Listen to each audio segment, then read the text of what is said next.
할렐루야. 오늘은 우리는 하나님의 생명을 받은 자입니다. 이제 다시 말하면 조회라 그러죠. 조회. 하나님의 생명, 하나님의 생명을 받은 자입니다. 그렇기 때문에 이제 우리는 이렇게 살아야 되는 것입니다. 이러한 제목을 가지고서 함께 은혜를 나누시겠습니다.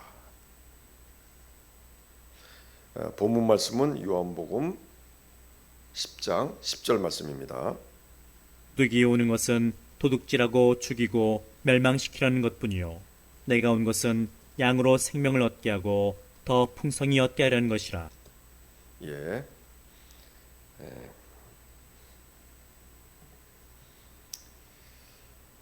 그 전에 이제 요한복음 8장 32절 말씀에서는 진리를 알지니 진리가 너희를 자유케 하리라, 이 말씀이 있죠. 여기에서 바로 이 자유란 것은 예수님께서 자기 몸을 대신 속전으로 주시고 우리를 죄의 종, 마귀의 종에서 우리를 건져서 우리를 자유케 해 주신 것입니다. 해방해 주신 것입니다. 이걸 이제 속량이라고 그러죠. 그래서 우리는 이제 마귀의 종, 세상의 종이 아니라 하나님의 종으로 되었다는 것입니다. 우리의 주인이 하나님으로 바뀌었다는 것이죠. 자, 근데 우리가 그 자유함을 가지고서 성경에서는 분명히 말씀합니다. 육체의 기회로 삼지 말고 다시는 종의 멍에를 매지 말라. 다시는 마귀의 종이 되지 말라. 이제부터는 하나님을 주인으로 모셨으니 하나님의 종으로 살라, 이렇게 말씀하셨습니다. 우리가 지난 한 해 동안을 이제 돌아봤을 때 과연 내가 정말로 속량받은 자로서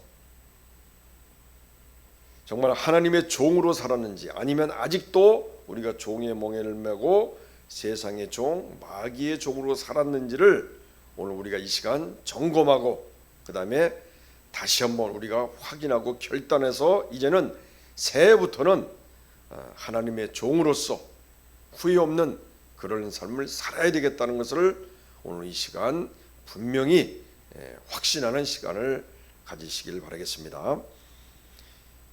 그래서 우리가 진정한 그 자유함이란 것을 내가 인식하지 못하고 그 전에 우리가 우리 안에 진정한 내가 진리를 제대로 알고 있었나, 아니면 그러기 때문에 내가 진정한 자유함이 있었는가, 이러한 부분을 우리가 정확하게 실체적으로 현실적으로 우리가 알 수 있도록 점검을 해야 된다는 것이죠. 그래서 요한복음 8장 32절에서 진리를 알지니 했을 때 이 안다는 것은 단순히 우리가 성경을 읽어서 말씀을 외우고 들어서 안다, 또는 그런 것이 아니라 이 원뜻 자체는, 진리를 안다는 것은 우리의 경험을 통해서 아는 것, 다시 말하면 우리가 경험을 통해서 확실히 내가 배워지고 확신되어진 것, 그래서 그 진리 가운데서 내가 분명한 자유함을 얻게 되는 것을 내가 경험했다는 것이죠. 그래서 신학 공부를 많이 해가지고 박사가 되고 교수가 되어도 말씀을 우리가 제대로 알지 못한다면은, 다시 말하면 경험을 통해서 아는 것, 그래서 진정으로 그 말씀이 나에게 배우고 확신이 되어진 것, 그런 것이 되지 못하면은 그렇게 많이 공부를 했어도, 하버드 신학과를 나왔어도 결국 세상의 어둠이 편에 서서 세상을 혼란케 하고 하나님의 사역을 방해하는 그러한 무리 가운데 속해질 수밖에 없다. 성도 역시 마찬가지입니다. 우리가 그냥 지식적으로 그냥 의례적으로 이렇게 말씀과 성경을 읽고 그렇게 그것이 우리 안에 몸에 체득이 되지 않는다면은 그것은 그러한 지식에 불과한 것이 되는 것이죠. 그렇기 때문에 이 진리를 안다는 것은 이 말씀 하나하나를 우리 삶에 실질적으로 구체적으로 그때그때마다 적용을 시켜가지고 거기에서 내가 해결책을 얻고 답을 얻고 깨닫고, 또 모르면은 내가 묵상하고 큐티하면서 하나님께 물어보고 그렇게 해서 이제 계속 이렇게 고민하다 보면 답이 나오게 되죠. 그렇게 해서 우리가 문제를 풀어나가는 그런 힘이 되고, 그래서 그러한 것들이 결국 나의 그 신앙의 영적인 정체성을 알고 깨닫게 되는 것이죠. 나는 누구고 하나님이 누구고 나의 신앙생활을 왜 하는가, 교회는 무엇인가, 예수님은 누구인가, 구원은 무엇인가, 왜 사는가, 어디로 가는가, 이런 부분에 대해서 우리가 정확하게 하나님의 말씀을 근거로 해서 우리 안에 체득이 되어서, 그래서 이런 것이 실질적인 나의 경험이 돼서 확신이 된 것, 이것을 이제 안다고 그러는 것이죠. 그래서 그 진정한 그 아는 것을 통해서, 진정한 아는 것을 통해서 우리가 자유케 된다. 우리에게 주시려고 하는 그 자유를 우리가 진정으로 누릴 수 있다. 그래서 우리가 이것을 제대로 하나님의 말씀을 안다, 진리를 안다면은 우리는 이제 자유함을 얻을 수가 있는 것입니다. 먼저 죄에서 자유함을 얻게 되는 것이죠. 우리가 예수를 믿어도 뭐가 죄인지 분별을 못하잖아요.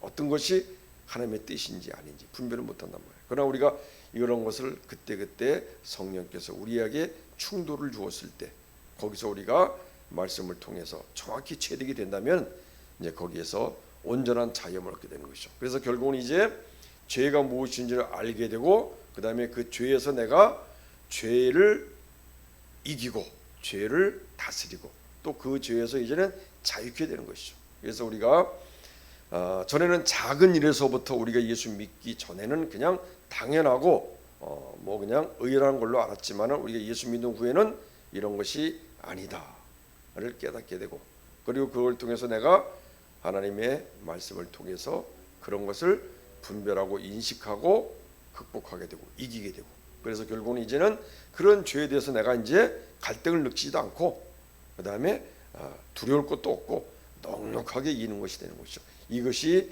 죄에서 자유함을 얻게 되는 것이죠. 자유스럽다는 얘기죠. 죄와 관계없는 그런 삶을 살게 된다는 것이죠. 그렇게 되면 이제 하나님과 우리 사이에 막힘이 없어지는 것이죠. 하나님과 우리 사이에 응답이 되지 않는 것은 하나님과 우리 사이에 죄가 가로막고 있기 때문에 그렇다고 하나님은 말씀하셨습니다. 그렇기 때문에 그러한 것이 우리에게서 죄에서 먼저 자유함을 얻게 된다면 우리는 그 다음에 자유함의 단계로 계속 나가는 거죠. 뭐냐면은 우리가 예수를 믿어도, 예수님을 영접했어도 우리 안에 있는 질병들이 있습니다. 또 마음속에 속박, 상처로 인한 많은 마음의 그러한 그 눌려진 거, 쓴뿌리들, 그런 것들이 많이 있죠. 또 희한하게 우리 가정 내에 내려오는 그런 어떠한 저주스러운 환경들, 뭐 일찍 그 가정은 죽는다든가 이혼을 많이 한다든가 특별히 그 가정에 내려오는 질병이 있다, 이런 것들에 대해서 그러한 저주에서 자유함을 또 얻을 수가 있습니다. 내가 또 인식하고, 그리고 내가 그것을 극복하려고 기도하고 애를 쓰니까, 그 다음에 이제 마지막으로는 우리가 이제 자유함을 얻어야 될 것이 있는데, 마지막으로 우리가 자유함을 얻어야 된다. 그것은 바로 무엇이냐? 욥이 그랬던 것처럼 다른 면에서 나 부족함이 없었어요. 그런데 마지막 그의 자기 의는 거기에서 내려놓지 못했어요. 그러나 하나님과 여러 가지 이제 대화한 끝에 결국은 이제 자기의 의를 다 내려놓게 되었죠. 그러니까 자기의 그 자기의 의, 어떻게 말하면 자기 속에 쌓여진 견고한 그러한 진들이죠. 그런 것들을 내려놓아야만이 하나님께 온전한 순종이 되는 것이죠. 자아로부터의 자유함, 이것이 이제 우리가 마지막으로 얻어야 될 자유함이다. 이렇게 말씀을 드릴 수가 있겠습니다.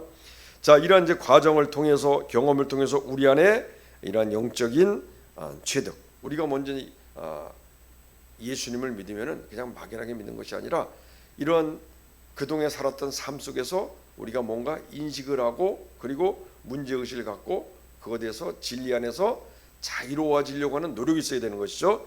그렇다 보면 이제 진정한 하나님의 종으로서 살아갈 수 있는 그런 삶으로 이제 다가가게 되는 것입니다. 자, 그래서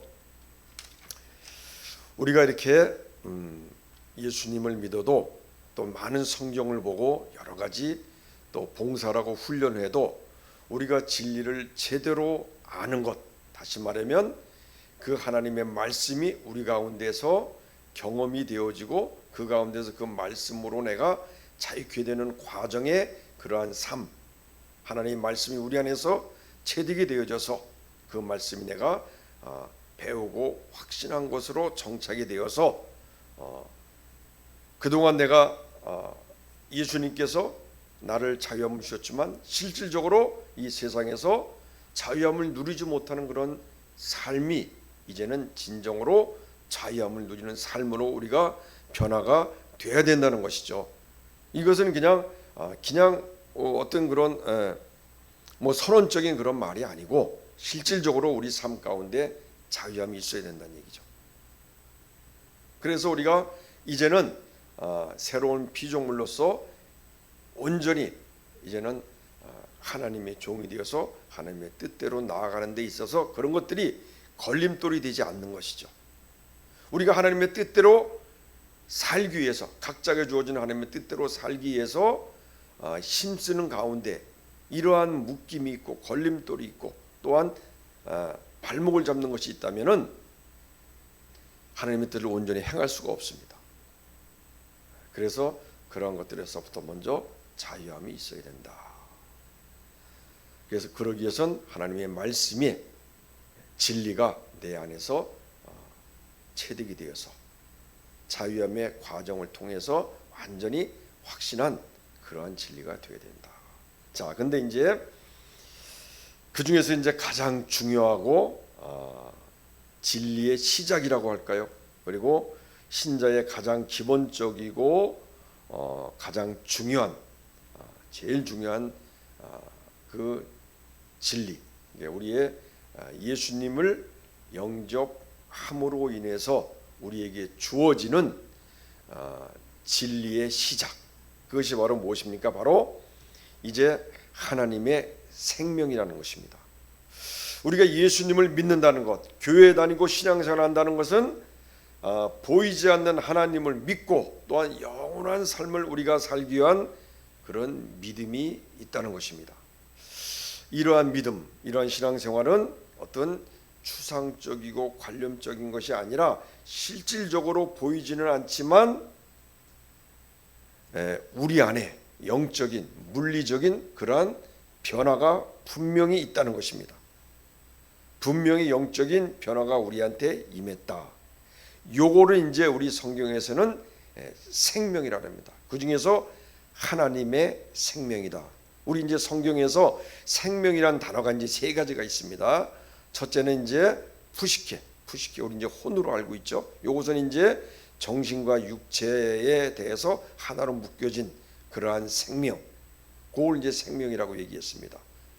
그 다음에 이제 비오스는 하나의 그런 생리적인, 생물학적인 그러한 생명, 어떤 뭐 뼈와 살 그런 부분을 또 생명이라고 얘기했습니다. 자, 그 다음에 이제 마지막으로 조에 ZOE, 이걸 영어로 표현한 거죠. 헬라어로 갔다고 영어로 표현한 거죠. 이 조회란 것은 하나님 자신의 신적인 생명을 얘기하는 것입니다. 하나님 자신의 신적인 생명이다. 자, 그래서 우리가 선악과를 먹고 타락한 이후에 우리 인간은 이제 조회가 있는 사람은, 조회가 그 안에 있는 사람은 영원한 천국에서 영원히 사는 것이고, 이것이 없는 사람은 그냥 쉽게 말해서 지옥에서 영원히 사는 것이죠. 그래서 이 조회란 것은 영원한 죽음에 반대되는 개념이다. 이 조회, 하나님의 생명, 성경에서 말하는 하나님의 생명, 여기 이제 요한복음 10장 10절에서도 예수님은 양으로서 생명을 얻게 하되 더 풍성히 얻게 하려고 오셨다 그랬습니다. 여기에 이 생명이 바로 하나님의 생명. 우리가 예수님을 믿는다는 것은, 영접했다는 것은 가장 기본적으로 우리에게 하나님의 생명이 들어왔다는 것입니다. 우리의 영이 바뀌었다는 것이죠. 새로운 피조물이 됐다는 것이죠. 이것이 하나님의 생명이 들어왔다. 보이진 않지만 보이진 않지만, 자, 근데 이 하나님의 생명은 자, 우리가 바람도 보이지 않습니다. 전기도 보이지 않아요. 그렇지만 일정한 측정기를 갖다 대면은 있는지 없는지를 알 수가 있습니다. 마찬가지로 하나님의 생명도 안 보이지만 영적인 관점에서 영적인 눈으로 보였을 때는 보인다는 얘기죠. 그렇기 때문에 귀신 들린 그러한 사람들이 바울을 알아보고 그리고 예수님을 알아본 것입니다. 또한 이제 그런 하나님의 생명이 없는 제사장의 아들이 그 바울을 흉내내서 귀신을 쫓아냈을 때 그 귀신 들린 자가 그 제사장의 아들 스게와의 아들에 올라타 가지고 막 그들 쫓아가니까 그들이 막 도망갔어요. 자, 이렇게 귀신들도 영적인 눈으로 볼 수 있기 때문에 저 사람이 택한 백성인지 하나님의 생명이 그 안에 있는지 없는지를 알 수 있다는 것이죠. 이게 제가 옛날에 예전에 사당역에서 어떤 그 유명한 아주 소문나는 그 사당역에서 그 점치는 노인이 있었는데 사람들이 거기 맨날 둘러져 있어요. 잘 맞춘다고. 그래서 저 사람 살짝 봤어요. 근데 그 중에 이제 어떤 처녀가 이제 자기 생료를 주면서 점을 쳐달라고 하니까 얼굴 쭉 보더니 아가씨는 교회 다니기 때문에 점기가 안 나와 이러면서 돌려보내더라고요. 귀신 들려서 점치는 그 노파가 그 보이니까 하나님의 생명이. 귀신을 쫓을 때에도 귀신들이 너 어디로 갈래 그러면 꼭 예수 안 믿는 사람들을 지적해요. 나 저기로 간다고. 이렇게 하나님의 생명은 우리가 보이지 않지만 내가 예수님을 영접했다면은 우리 안에 하나님의 생명이 들어와 있다는 것입니다. 실질적으로 보이지는 않지만 영적인 면에서 물리적으로 우리 안에 하나님의 생명이 들어와 있다. 이것을 제가 분명히 아시라고 말씀을 드리는 것입니다. 자, 이 하나님의 생명은 이제 다른 뜻으로 또 표현을 했습니다. 첫 번째가 이것은 하나님의 형상이다. 하나님의 본성이다. 예, 그래서 우리가 이제 하나님의 형상을 잃어버린 형상을 다시 우리가 회복하는 과정에 있다. 이렇게 얘기하는 거죠. 또 하나님의 지혜다. 또 당연히 하나님의 생명이기 때문에 하나님의 능력이 또 우리 안에 있는 것이죠. 자, 두 번째는 이제 사람을 만든 다음에 하나님께서 거기에 생기를 불어넣었습니다. 그렇기 때문에 그 생기를 부어넣어서 생명이 되었죠. 다시 말하면 하나님의 본질을 구성하고 있는 그러한 실체란 뜻이죠. 그런데 중요한 것은 피조물이란 것이죠. 피조물. 여기서 얘기하는 것은 하나님이 만들어서 거기에 생기를 불어넣었기 때문에 그래서 우리는 피조물이라는 존재, 그 다음에 하나님의 본성이 있다는 존재, 하나님의 지혜가 있다는 존재, 하나님의 능력이 있다는 존재. 피조물이지만은 하나님의 본성과 하나님의 지혜와 하나님의 능력이 우리한테 있다는 것을 우리는 분명히 알아야 되는 것입니다. 그래서 이거는 보이진 않지만 우리가 새로운 피조물이 되었다는 것은 우리가 예수를 믿은 다음에 갑자기 우리의 질병이 없어졌어요? 우리의 모든 성품이 좋아졌어요? 남을 미워하던 마음이 없어졌어요? 그러지 않잖아요. 우리 육체가 갑자기 아주 완전히 아주 무병 영생하는 존재로 바뀌었습니까? 그렇지 않잖아요. 그러나 새로운 피조물이에요. 우리의 영이 바뀌었다는 것이죠. 예수님을 영접하는 순간에 하나님의 생명이 들어와 있다는 것입니다. 이것은 영적인 면에서 물리적으로 실질적으로 있다는 것이죠. 자, 이걸 우리가 분명히 알아야 되겠습니다. 그래서 이제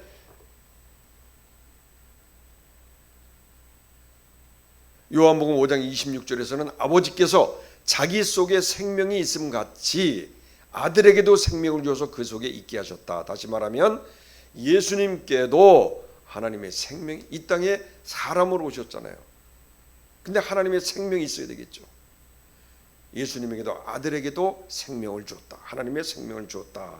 자, 그 다음에 그 예수님은 이제 어떻게 합니까? 우리에게 생명을 얻게 하고 또 더 풍성히 얻게 하려고 하셨다. 이렇게 말씀하십니다. 그래서 우리는 하나님의 예수님을 통해서 우리는 하나님의 생명을 얻었습니다. 뿐만 아니라 더 이제 풍성하게 해주시려고 오셨다는데 그 말씀은 이제 하나님의 생명을 얻은 것뿐만 아니라 이 세상에서도 우리가 아주 필요 이상의 과분한 그런 복을 받을 수 있는 존재로 우리를 세워주셨다. 이런 말씀이 되는 것입니다. 또한 이제 갈라디아서 4장 6절에 보면은 너희가 아들이므로 하나님이 그 아들의 영을 우리 마음 가운데 보내사 아빠 아버지라고 부르게 하셨느니라. 자, 우리는 이제 아들의 영을 우리한테 보내줬습니다. 다 같은 말씀이에요. 성령도 같은 말씀이고 우리 안에 하나님의 생명이 들어왔다는 것도 같은 말씀이고 그래서 우리는 이제 예수님을 영접함으로 인해서 아빠 아버지라고 부를 수 있는 하나님의 영, 그 아들의 영을 우리에게 보내주셨다.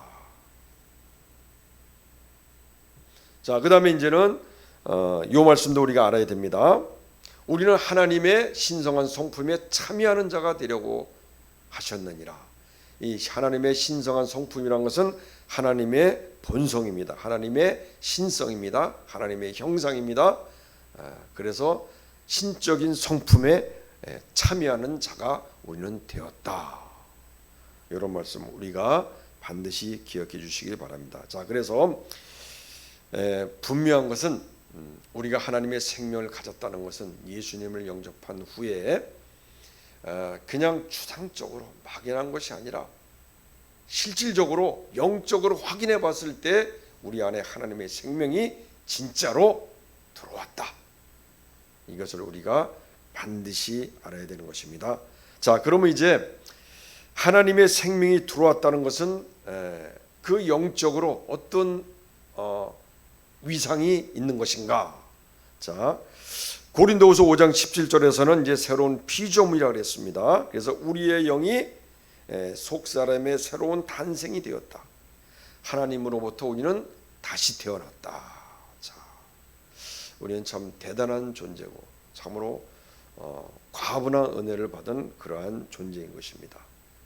자, 이제 아까 제가 말씀드린 것처럼 우리는 이제 하나님의 생명을 받았다는 것은 그 생기를 불어넣었다는 것은 바로 우리가 하나님께서 하나님께서 우리를 흙으로 빚었을 때 생기를 불어넣었던 것처럼 우리는 거기에서 무엇을 할 수 있냐? 우리는 피조물이다. 피조물이라는 사실을 알아야 되는 것입니다. 자, 그래서 우리 이제 에스겔 36장 26절을 보시겠습니다.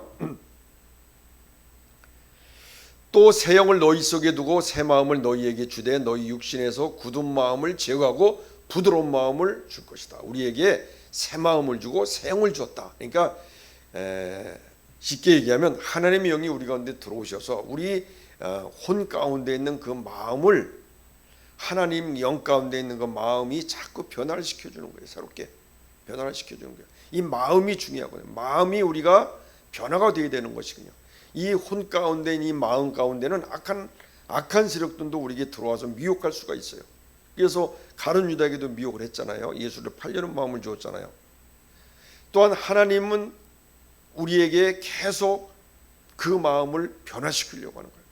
왜? 하나님의 뜻대로 살게 하기 위해서. 그래서 우리의 마음은 생명의 근원이라고 말씀하셨습니다.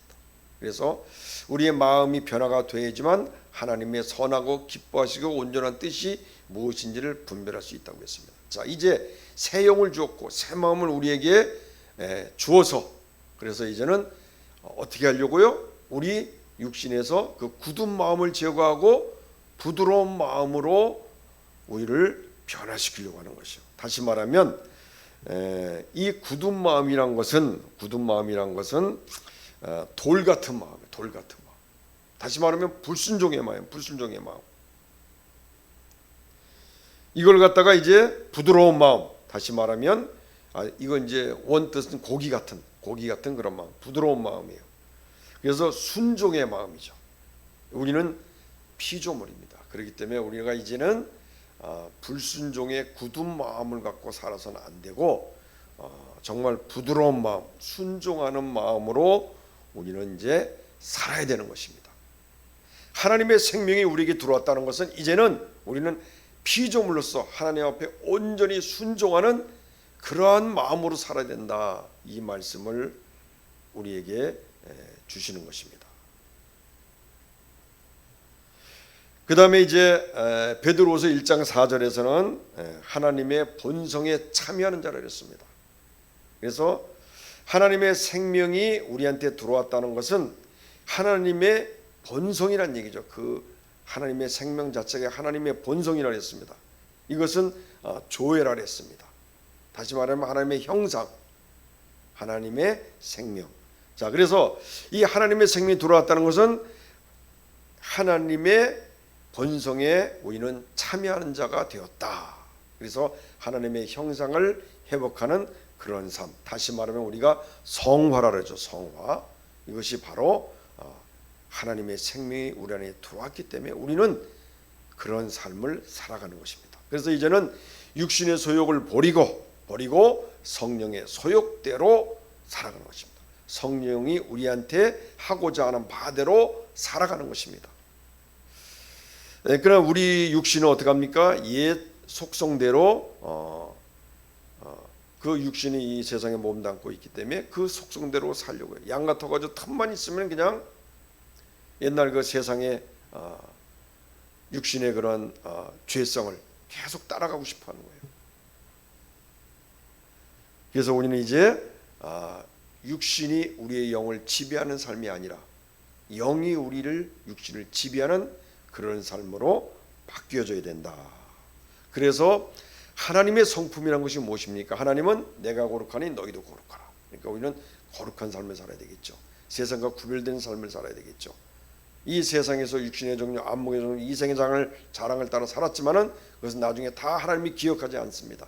오직 하나님의 뜻대로 사는 것만 기억합니다. 그렇기 때문에 그런 삶을 버려야 되겠죠. 하나님의 뜻대로 살아야 되겠죠. 그리고 예수님께서 우리에게 보여준 것이 무엇입니까? 나는 겸손하고 온유하다 했습니다. 우리가 하나님 앞에서 피조물로서 겸손하고 세상 사람들 앞에서는 나도 옛날엔 똑같은 세상 사람이었다. 이런 마음에서 세상 사람들 앞에서 겸손해야 되겠죠. 그리고 세상 사람들 앞에 빛으로서 그 역할을 감당하기 위해서 우리가 온유한 마음으로 세상 사람들을 대해야 됩니다. 왜? 내가 그렇게 함으로 인해서 사람들이 나를 보고 하나님 앞에 나올 수 있기 때문에 그런 것이죠. 그래서 이렇게 하나님의 본성에 참여하는 자가 되었다. 하나님의 생명이 있다는 것은 자, 우리가 이것을 모르고 예수를 믿고 예수를 영접하고 신앙생활하고 교회에 나오고 여러 가지 직분을 맡고 많은 봉사를 하지만은 우리가 하나님의 생명이 있다고 하는 것에 대한 의미를 모르고 신앙생활을 해왔다는 그러한 많은 사람들이 이렇게 해왔다는 것을 우리는 알 수가 있습니다. 그래서 우리가 지난 한 해를 돌아봤을 때 내가 과연 하나님의 생명을 가진 자로서 이렇게 하나님 앞에 순종하는 삶, 하나님의 뜻대로 사는 삶, 또 하나님의 본성에 참여하는 그러한 자로서 살아가는 삶, 거룩한 삶, 온유한 삶을 살아왔는지, 그렇지 않음으로 인해서 우리에게 열매가 없고 많은 고통과 슬픔, 고난, 시험, 또 마귀들에게 도둑질당하고 죽이고 멸망당한 일이 없는지, 그런 것을 한번 우리가 돌아봐야 되는 것이죠. 자, 그 다음에 이제 하나님의 생명이 우리에게 있다는 것은 이제 우리가 하나님의 능력이 우리에게 주어졌다, 이제 이렇게 보시면 되는 겁니다. 그래서 시편 8편 5절에 보면은 그를 하나님보다 조금 못하게 하시고 영화와 존귀로 관을 씌우셨나이다. 다시 말하면 요거는 이제 다른 성경에서는 하나님 다음 가는 자리에 앉게 하시고, 누구입니까? 바로 우리입니다. 우리를 하나님보다 조금 못하게 만드셨다. 하나님의 다음 가는 자리에 놓으셨다. 자, 우리가 처음에 하나님께서 우리 만드셨을 때는 이제 영적인 서열이 하나님 다음에 우리였습니다. 그 다음에 천사장, 천사, 마귀 이렇게 됐겠죠. 근데 우리가 타락한 후에 우리가 마귀 밑으로 들어갔어요. 마귀의 종이 되었어요. 그러나 다시 우리가 예수님을 영접하고 하나님의 자녀로 됨으로 인해서 하나님의 생명이 우리 가운데 들어옴으로 인해서 우리는 이제 다시 하나님의 다음 가는 자리로 영적인 서열이 바뀌었습니다. 하나님보다 조금 못한 자리, 하나님의 다음 가는 자리로 우리의 서열이 바뀌었습니다. 자, 그래서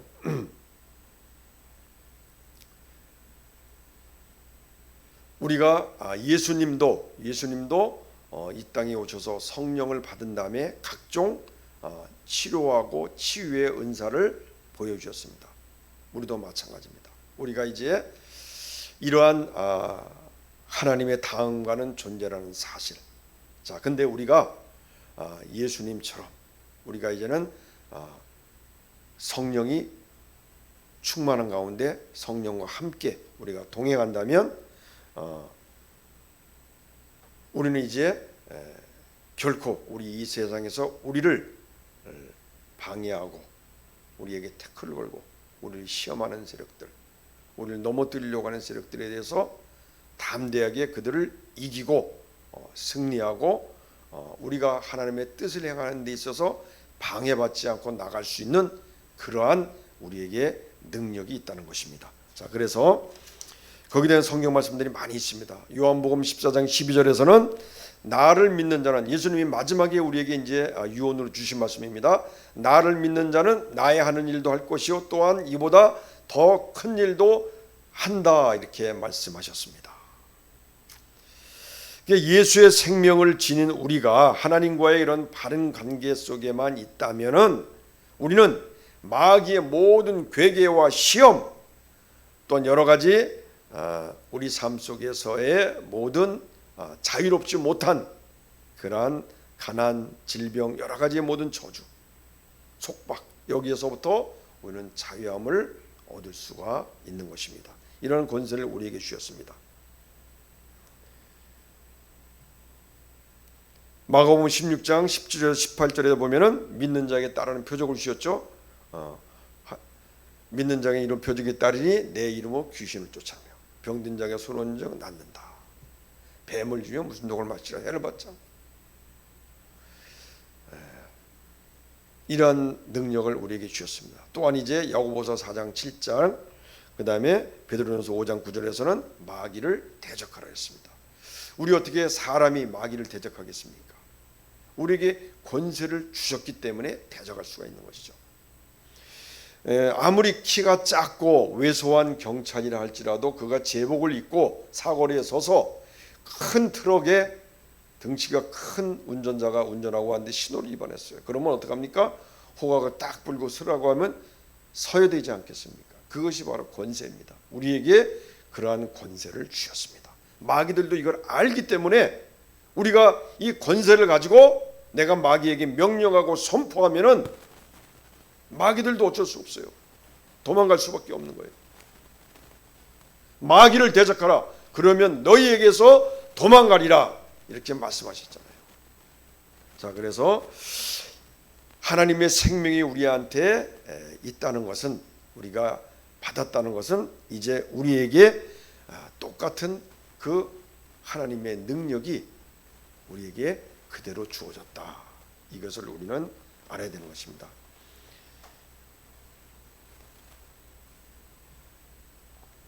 자, 그러면 이제 우리가 이제 어떻게 해야 되겠습니까? 자, 하나님의 생명을 가진 자들, 우리가 이제 어떻게 해야 되겠습니까? 그동안 우리가 예수님을 믿고 교회를 나가고 신앙생활하고 열심히 봉사하고 지난 올 한 해도 이제 그렇게 보냈습니다. 그렇지만 우리가 무기력한 존재로 살아왔어요. 그냥 매너리즘이라고 할까? 그냥 그렇게 신앙생활을 매일 하던 대로 이렇게만 했어요. 그러니까 우리 삶 속에서 이 하나님의 진리의 말씀이 제대로 적용이 안 된 거예요, 실질적으로. 그리고 그 말씀을 우리가 알지도 못한 것이 된 거죠. 왜? 그 말씀이 적용이 돼서 내가 체득이 되고, 그래서 그 말씀에 배우고 확신한 일에 거할 수 있는 그러한 상태가 돼야 되는데, 그것이 바로 진리를 아는 것인데 그렇게 되지 못한 거죠.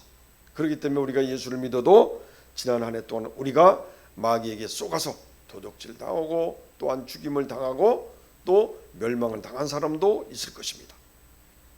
하나님의 생명 안에 있는 나의 권세를 우리가 제대로 알지 못해서 그 권세 가운데 자유함을 얻지 못하고 여러 가지 질병으로 물질로 또한 여러 가지 마음의 속박으로부터 상처로부터 자유함을 얻지 못하고 또 환경에 매인 그러한 모든 저주에서 우리가 영문을 모른 채 그냥 당하며 고통당하며 열매 맺지 못한 그런 삶, 이웃 간의 그런 갈등, 동료 간을 원망하고 분노하고 시기하고 질투하고 낙심하고 손해보고 시험당하고 징계당하고 또 병원에서 많은 세월을 보내고 여러 가지 또한 지루한 법적인 분쟁을 하면서 여러 가지 많은 것을 잃어버리고 인간과의 갈등에서 해방되어 나오지 못하는 그러한 열매 없는 신앙생활을 우리가 이 1년 동안에 했다면은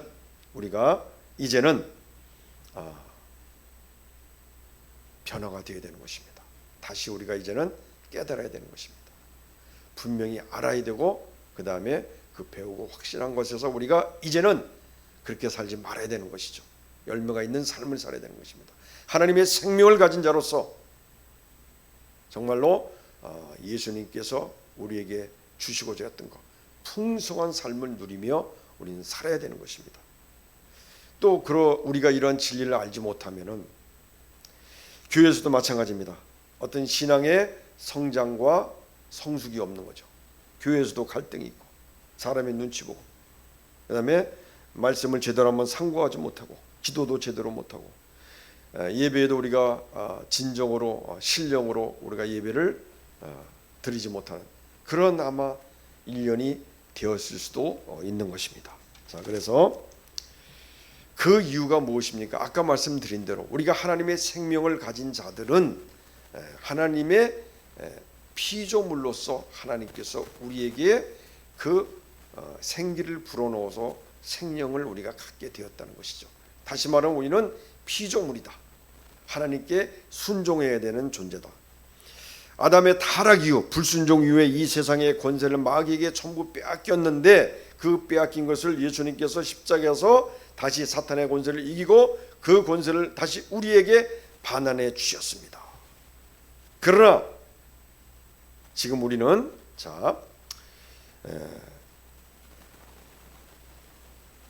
예수님께서는 이제 요한복음 5장 26절에 보면은 하나님께서 자기 속에 생명을 그 아들 예수님에게 주셨고 그 예수님은 또한 통일한 인간으로 오셔서 그 새로운 영으로 새 마음을 가지고서 하나님의 뜻에 순종하는 그런 삶을 살다 가셨습니다. 그러니까 본을 보여주신 거죠. 자, 이렇게 온전히 순종을 했던 것입니다. 우리에게 그대로 하라고 그런 것이죠. 그러나 우리는 아직도 이런 굳은 마음을 가지고 불순종해서 부드러운 마음으로 나아가지 못하고 순종의 마음으로 나아가지 못하고 변화가 되지 못했던 그런 삶들이 나에게 있었는지를 우리가 한번 생각해 봐야 되는 것입니다. 하나님의 뜻보다 내 뜻대로 살려고 했고 그리고 성령의 소욕보다 나의 육신의 소욕대로 살려고 하지 않았는지 한 해를 우리가 한번 돌아봐야 되는 것이죠. 우리는 피조물이기 때문에 하나님께 온전히 순종하는 그런 삶을 살아야 된다. 하나님의 뜻대로 살아야 된다. 이것을 이제 말씀을 드리고 있는 것입니다. 우리는 피조물이기 때문에 하나님의 생명이 들어왔다는 것은 우리는 피조물의 입장이다. 피조물의 존재다. 이것을 우리가 기억하시기 바랍니다. 두 번째는 이제 하나님의 생명을 얻었다는 것은 하나님의 본성에 참여하는 자라고 그랬습니다. 다시 말하면 하나님의 형상을 회복하는 과정이 있다. 그렇기 때문에 우리는 그 하나님의 형상 예수님께서 본을 보여주시는 그대로 세상과 구별된 거룩한 삶을 살아가야 되는 것입니다.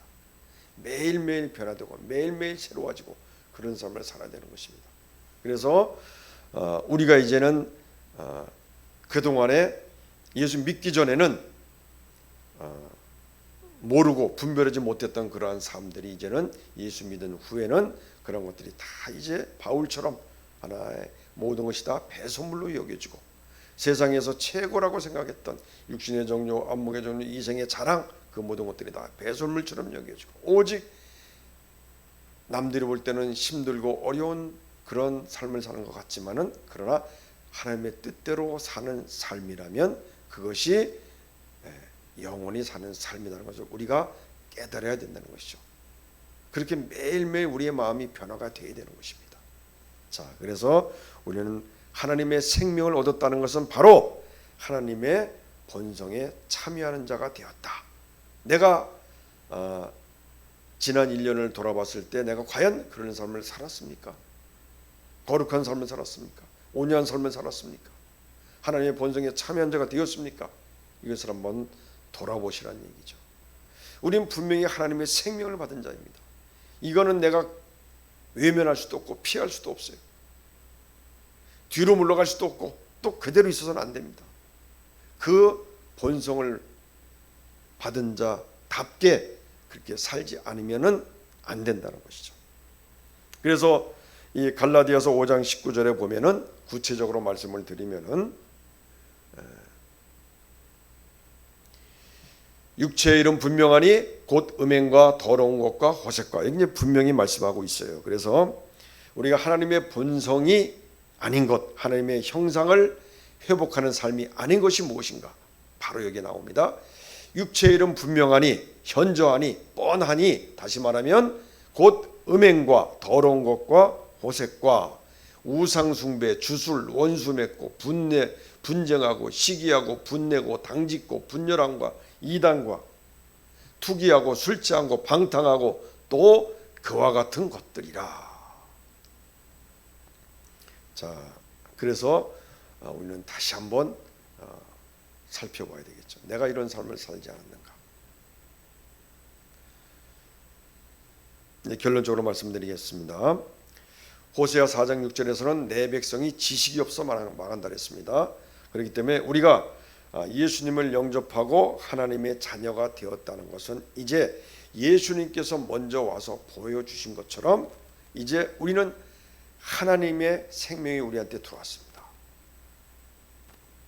예수님이 이 땅에 오셔서 하나님의 생명을 받았고 그리고 하나님께 순종했습니다.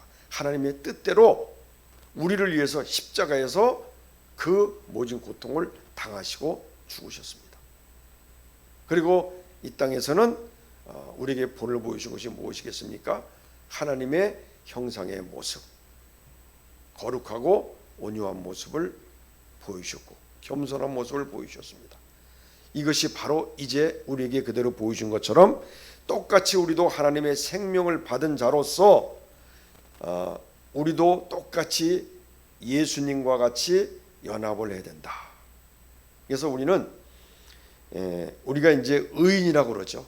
실질적으로 우리는 이제 죄성이 있고 여러 가지 부족하지만 그렇지만 법적으로 우리는 의인이라고 칭함을 받았습니다. 칭의라 그러죠. 자, 이것은 예수님과 같이 나하고 함께 연합이 되었다 이런 뜻인 것입니다. 에베소 2장 5절에서 6절에 보게 되면은 허물로 죽은 우리를 그리스도와 함께 살리셨고 너희는 은혜로 구원을 받은 것이라. 또 함께 일으키사 그리스도 예수에서 함께 하늘에 앉히시니 이렇게 말씀하고 있죠. 다시 말하면 우리는 예수님하고 함께 죽고 함께 살고 함께 또한 하늘 보좌에 앉히게 될 그러한 존재들이란 얘기죠. 우리를 정말 예수님하고 어떻게 보면 같은 급으로 예수님을 형으로 또 친구로 그렇게 우리를 위상을 높여주신 거죠. 얼마나 감사한 일이겠습니까? 자, 우리가 이 땅에서 예수님께서 하나님의 뜻을 행하고 또한 하나님의 형상의 본을 보여준 것처럼 우리도 똑같이 이제는 예수님과 연합한 모습으로 고린도전서 6장 17절에서는 주와 합하는 자는 한 영이라 그랬습니다. 자, 그렇기 때문에 우리를 이제 사탄의 가족으로부터 하나님의 가족으로 순간적으로 우리는 바뀌어졌습니다. 새로운 탄생을 통해서 예수님과 똑같은 하나님의 자녀로 연합이 되었습니다. 새로운 탄생을 통해서 예수님과 같은 한 영이 되었습니다. 자, 이제는 하나님을 주인으로 모시고 각자의 하나님의 뜻대로 그 뜻을 행하며 예수님처럼 우리는 살아가야 되는 것입니다. 예수님도 그 하나님의 뜻을 행하기 위해서 십자가에 달리기 전에 얼마나 그 힘들다는 것을 알고 좀 이 잔을 피하면 안 되겠습니까? 그렇게 말씀하셨다가도 결국은 하나님의 뜻대로 하시옵소서. 우리도 마찬가지입니다. 우리 삶 속에서 내가 보기엔 너무 좋은 것 같아. 이것이 아주 그냥 성공할 것 같아. 그리고 눈에 모든 이익이 보여. 그래도 하나님의 뜻이 아니면은 그걸 포기해야 된다는 것이죠. 그래서 조지 밀러처럼 늘 하나님의 뜻을 구하고 기도하고 행할 때 하나님은 하나님의 뜻대로 구하는 모든 것에 작은 것에서부터 큰 것까지 늘 동행하시며 응답하셨다는 사실을 우리는 알아야 되는 것입니다. 그 다음에 이제 하나님의 생명을 받은 자로서 사람들의 빛으로 살아야 된다. 죄로 인해서 사탄의 지배 아래서 어둡고 오염된 이 세상에서 우리는 선으로 빛을 비추며 살아야 된다. 예수님이 하셨던 것처럼 우리도 예수님과 연합한 존재이기 때문에 의인은 그냥 의인이 아닌 것입니다. 예수님과 연합했을 때 의인이 되는 것이죠. 자, 이제 결론적으로 말씀드리면 예수님은 똑같은 사람으로서 우리 대신 십자가에서 죄값을 치르고 자, 그 다음에 나에게도 똑같은 하나님의 생명을 주셨습니다. 자, 그래서 우리는 이제 하나님의 생명을 받은 자로서 우리는 그 하나님의 생명이란 것은 피조물로서 하나님 앞에 순종하는 존재이다. 그것을 알았습니다. 또 두 번째는 하나님의 생명을 받은 자로서 하나님의 형상을 회복하는 과정에 있다. 하나님의 본성에 참여하는 자다. 그렇기 때문에 우리는 이제 옛사람을 다 버리고 늘 매일매일 새롭게 새로운 사람으로 변화되어 가야 된다. 이런 것을 말씀을 드렸습니다. 자, 우리가 지난해에 그런 삶이 되지 못했다면 당연히 우리에게 좋은 열매가 맺어질 수 없겠죠. 그래서 우리가 새해부터는 정말로 이것은 아니었구나. 하나님의 생명을 받은 자로서 이것은 내가 몰랐구나. 이것을 우리가 분명히 인식하시고 새해는 분명히 달라져야 되는 것입니다. 자, 근데 또 이제 중요한 말씀이 있습니다. 예수님께서 이 땅에 오셔서 우리에게 하나님의 생명을 주셨습니다. 자, 하나님의 생명을 주셨으면 그냥 그걸로 인해서 그냥 우리 구원받고 끝나는 것이 아니라 이 땅에서도 우리에게 그 생명을 주시되 더 풍성하게 하려 하신다 그랬어요. 그 말씀이 무슨 말이냐? 다시 말하면 우리가 필요 이상의 더 놀라운 그러한 복을 우리에게 주셨다. 과분한 복을 주셨다. 이건 이제 다른 말로 말하면 이제 지복이라고 하죠. 이를 짓자. 그래서 지복이라고 하죠. 우리가 세상에 태어났을 때 갖고 나오는 각자의 복이 있습니다. 이걸 분복이라고 얘기하죠. 나눠진 복. 각자에게 나눠진 복. 근데 그것도 다 차지하지 못하는 사람이 있죠. 근데 우리가 예수를 믿게 되면 또 다 그것을 차지하게 됩니다. 근데 그것뿐만 아니라 이렇게 하나님의 생명을 받은 자로서 우리가 하나님의 뜻대로 순종하면서 이 세상에서 빛이 되어 살아갈 때 하나님께서 이제는 더 풍성한 복으로 채워주신다.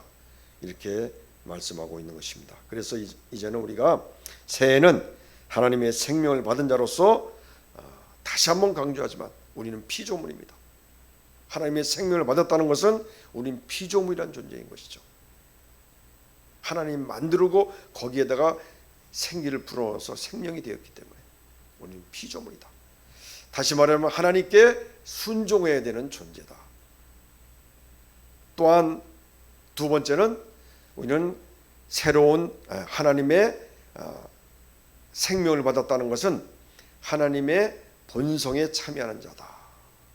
하나님의 형상을 회복하는 그러한 삶에 우리가 처해 있는 존재다. 그렇기 때문에 우리가 늘 거룩하고 그리고 온유하게 이 세상에서 빛을 발하며 선한 빛을 발하며 살아야 된다. 이것을 예수님이 다 그대로 이루어 놓으셨습니다. 그래서 우리가 의인이라고 하는 것은 바로 이렇게 예수님처럼 똑같이 우리가 연합해서 예수님처럼 함께 죄에 죽고 함께 의에 살고 함께 나중에 하늘 보좌에 앉혀지는 그러한 존재라는 것입니다. 그래서 우리도 그렇게 살아야 된다는 것이죠. 그래서 우리가 이제는 하나님의 생명을 받은 자로서 우리가 그러한 삶을 살아갈 때 이제는 우리가 이 세상에서도 우리에게 풍성한 복으로 채워주신다는 사실을 우리가 믿고 새해부터는 정말로 우리가 이 진리를 분명히 알고 그 가운데서 이 세상에서 모든 자유함을 얻고 그리고 각자에게 주어진 하나님의 뜻을 이루며 나아갈 때 나머지는 하나님께서 다 책임져 주신다는 것입니다. 자, 그래서 우리는 하나님의 생명을 받은 자다. 새해부터는 하나님의 생명을 받은 자로서 우리는 이렇게 살아가게 되시기를 간절히 축원을 드리겠습니다. 아멘. 우리 찬양을 드리겠습니다. 찬송가 349장입니다.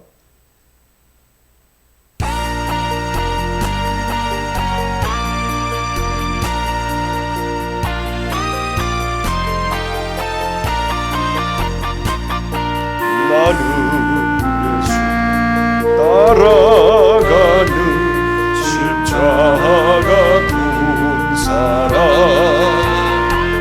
주의 이름 증언하기를 왜 주저하리요 다른 군사 피 흘리며 나가서 싸울 때